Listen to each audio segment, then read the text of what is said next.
Hello everyone, आज के इस वीडियो में आप सभी को वर्गमूल तथा घनमूल निकालना सिखाएंगे। तो अंत तक आप देखेंगे तो आपको अच्छे से समझ में आएगा। तो देखिए, वर्गमूल में भी आपको विभिन्न तरह के प्रश्न आपसे पूछे जाते हैं। आज मैं एक ही टाइप का प्रश्न करा रहा हूँ, धीरे धीरे आप सब कुछ क्या सीख जाएंगे।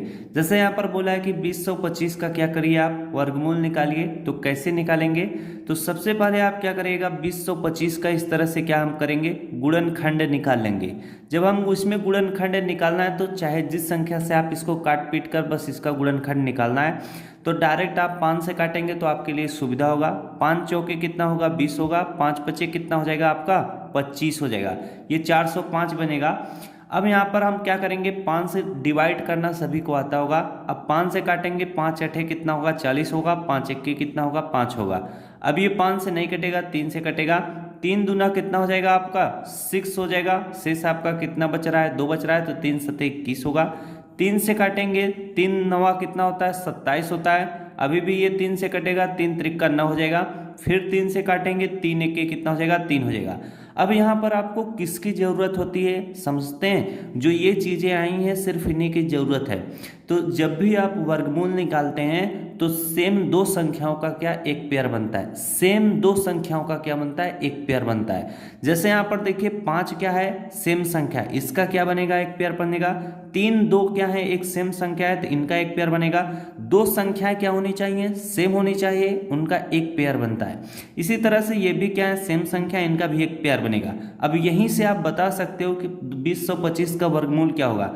5 गुणे 3 करेगा, जो दो सेम संख्याओं का एक पेयर बनता है उनको बाहर लिखा जाता है। तो यहाँ से 5 निकलेगा, यहाँ से 3 निकलेगा, यहाँ से भी 3।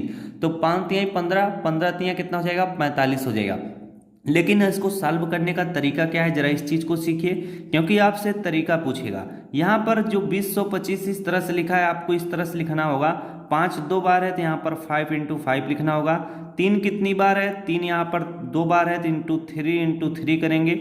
यहाँ पर भी 2 बार है तो × 3 करेंगे। अब आपको क्या इसमें बनाना पड़ता है पेयर। जैसे दो सेम संख्या, इनका एक पेयर बनेगा, इसका एक पेयर बनेगा, इसका एक पेयर बनेगा। अब ये क्या होगा, रूट से बाहर आ जाएगी। जब रूट से बाहर 5 आ जाएगा तो इसको हम इस तरह से लिखेंगे। 3 भी रूट से बाहर आ जाएगा तो × 3 लिखेंगे। ये भी 3 रूट से बाहर आ जाएगा तो × 3 लिखेंगे। जब देखिए रूट के अंतर्गत दो सेम संख्या होती हैं तो उसको हम क्या, उससे बाहर लिखते हैं वर्गमूल निकालते हो। अब हम क्या करेंगे, इनका गुणा कर लेते हैं। 5 तिहाई 15, 15 तिहाई कितना हो जाएगा, 45। इसका आंसर कितना है, 45। इस तरह से हम क्या वर्गमूल निकालते हैं। अब आपको चाहे जो भी पूछेगा जिस भी संख्या का वर्गमूल निकालने का, तो आप यही तरीका लगाकर आसानी से निकाल सकते हैं। अब मैं आपको घनमूल निकालना सिखाता हूँ, जरा उस चीज को समझिएगा। अब मैं आपको घनमूल निकालना सिखाता हूँ। यहाँ पर देखिए 1728 का क्या घनमूल निकालना है। यहाँ पर 3 लिखा रहेगा तो समझ लीजिए इसका क्या घनमूल निकालना है। वर्गमूल में क्या यहाँ पर 2 नहीं लिखा रहता है, तब पर भी आप समझ जाइएगा क्या उसका वर्गमूल निकालना है। तो इस तरह से जब प्रश्न लिखे रहेंगे तो इनका क्या आपको घनमूल निकालना पड़ेगा। 1728 है तो 1728 का भी हम क्या करेंगे, गुणनखंड निकाल लेंगे। ध्यान में रहना चाहिए, जब आप घनमूल निकालते हैं तो यहाँ पर 3 सेम संख्याओं का क्या, यहाँ पर मैं लिख देता हूँ, 3 सेम संख्याओं का एक पेयर बनता है। इतनी बात समझ में आई। अब चलिए मैं इनको सॉल्व करता हूँ। सबसे पहले इसको हम क्या करते हैं, 2 से सॉल्व कर लेते हैं। 2 9 कितना हो जाएगा, 18 हो जाएगा, ज़्यादा हो जाएगा। 2 8 कितना होता है, 16 होता है। फिर इसके बाद शेष 1 बचेगा, 2 6 12 हो जाएगा। 2 चौके कितना होगा, 8 होगा। अभी भी ये 2 से कटेगा तो 2 से काटते हैं, 2 चौके 8 हो जाएगा। फिर इसके बाद 2 तिहाई 6 हो जाएगा, 2 दूना 4 हो जाएगा। इसे आप काट सकते हैं 2 से, 2 दूना 4 हो जाएगा, 2 1 2 हो जाएगा, 2 6 12 हो जाएगा। अभी भी 2 से कटेगा, 2 1 2 हो जाएगा, 2 8 कितना हो जाएगा, 16 हो जाएगा। फिर ये 2 से कटेगा तो 2 से काट लीजिए, 2 पंचे 10 हो जाएगा, 2 चौके 8 हो जाएगा।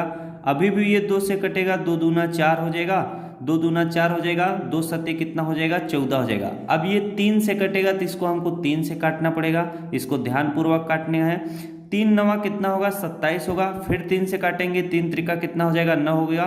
लास्ट में 3 बच रहा है तो 3 1 कितना हो जाएगा, 3 हो जाएगा।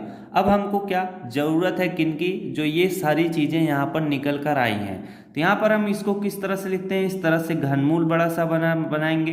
इसके अंतर्गत हम क्या लिखेंगे, ये सारी चीजें जो आई हैं। 2 कितनी बार है, 1 2 3 4 5 6 बार है। तो यहाँ पर हम कितनी बार 2 इंटू 2 इंटू 2 इंटू 2 इंटू 2 लिखेंगे, 1 2 3 4 5 इंटू 2 लिखेंगे। 3 कितनी बार है, 1 2 3 बार है।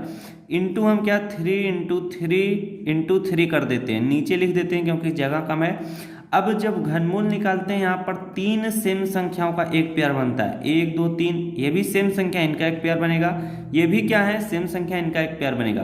तो ये क्या होंगी, घनमूल से क्या बाहर निकल कर आएंगी, तो ये 2 हो जाएगा, ये भी निकलेगा 2 हो जाएगा, ये भी निकलेगा 3 हो जाएगा। अब हम गुणा कर लेंगे इनका, 2 दूना 4, चारते हैं कितना हो जाएगा, 12 हो जाएगा। यही फाइनली आपका क्या होगा, आंसर होगा। यानी 1728 का घनमूल कितना निकल कर आया है, 12। तो इस तरह से हम वर्गमूल और घनमूल आसानी से निकाल लेते हैं। अब देखिए रही बात वर्गमूल और घनमूल में काफ़ी कठिन कठिन प्रश्न है, दशमलव में भी दिए रहते हैं, परमीय संख्याओं के रूप में यानी भिन्न के रूप में भी आपको दिए रहेंगे। तो उन सभी का वर्गमूल और घनमूल अगले वीडियो में आपको निकालना बताएंगे। आज के लिए बस इतना ही। अगर जानकारी अच्छी लगी है तो वीडियो को लाइक कीजिएगा, अपने दोस्तों को भी शेयर कीजिएगा। Thanks for watching, I love you.